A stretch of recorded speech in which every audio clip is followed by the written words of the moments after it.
நீங்கள் இப்படி எல்லாம் நடக்கிறதுனால ஹர்ட் ஆகலை, நீங்கள் எக்ஸ்பெக்ட் பண்ணுறதுனால தான் வந்து ஹர்ட் ஆகிறீங்க. உங்களுக்கு மெசேஜுக்கு ரிப்ளை பண்ணணும்னு எக்ஸ்பெக்ட் பண்ணுறீங்க, உங்களுக்கு சப்போர்ட் பண்ணணும்னு எக்ஸ்பெக்ட் பண்ணுறீங்க, உங்களை கேர் பண்ணணும் அப்படின்னு சொல்லிட்டு எக்ஸ்பெக்ட் பண்ணுறீங்க, அண்ட் உங்களை புரிஞ்சுக்கணும் அப்படின்னு சொல்லிட்டு எக்ஸ்பெக்ட் பண்ணுறீங்க. ஆனால் இது எதுவுமே நடக்கலை.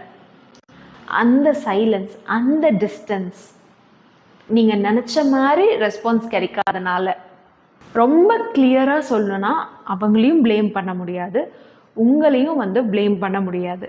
ஆனால் பெயின் வந்து ஒரே ஒரு விஷயத்துலேருந்து தான் வருது. உங்களோட எக்ஸ்பெக்டேஷன்ஸும் ரியாலிட்டியும் மீட் ஆகாதப்போ பெயின் வந்து க்ரியேட் ஆகுது. பெரும்பாலான எதிர்பார்ப்புகள், எக்ஸ்பெக்டேஷன்ஸ் வந்து சைலண்ட்டாக தான் இருக்கும். கிளியராக சொல்ல மாட்டோம் அண்ட் ஓப்பனாக பேச மாட்டோம். ஆனால் உள்ளேயே வந்து நம்பிக்கையோட ஓகே கண்டிப்பாக வந்து இப்படி பண்ணுவாங்க, இப்படி நடக்கும் அப்படின்னு சொல்லிட்டு நம்பிட்டுருப்போம். ஆனால் ரியாலிட்டியில் நம்ம நம்பிட்டு இருந்த விஷயம் நடக்காதப்போ தான் வந்து ஹர்ட் ஆகும். நம்மளை சுற்றி இருக்கிற மக்கள் வந்து அவங்களோட கெப்பாசிட்டி படி தான் வந்து ஒர்க் ஆகுவாங்க, அவங்களோட மைண்ட் செட்டுக்கு ஏற்ற மாதிரி தான் ஒர்க் ஆவாங்க, அவங்களோட சுச்சுவேஷனுக்கு ஏற்ற மாதிரி தான் வந்து ஒர்க் ஆவாங்க.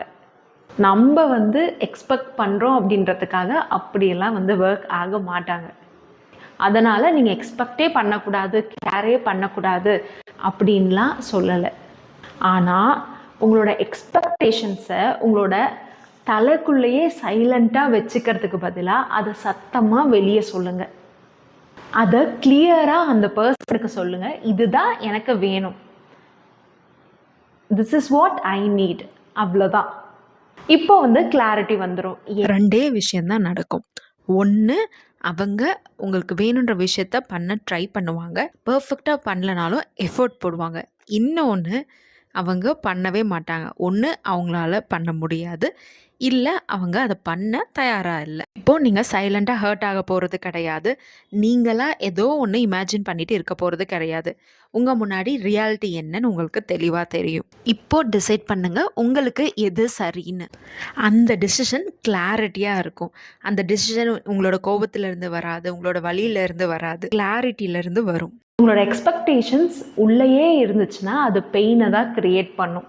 இதே நீங்கள் அதை சத்தமாக வெளியே சொல்லிட்டீங்க அப்படின்னா கிளாரிட்டி வரும். உங்ககிட்ட யாரான இதுக்கு முன்னாடி சொல்லியிருப்பாங்கல்ல, எக்ஸ்பெக்ட் பண்ணாதீங்க, அது வந்து பெயினில் தான் போய் முடியும் அப்படின்னு சொல்லிட்டு. அப்படி யார் வந்து உங்ககிட்ட சொல்லியிருக்காங்களோ அவங்களுக்கு இந்த ரீலை ஷேர் பண்ணுங்கள்.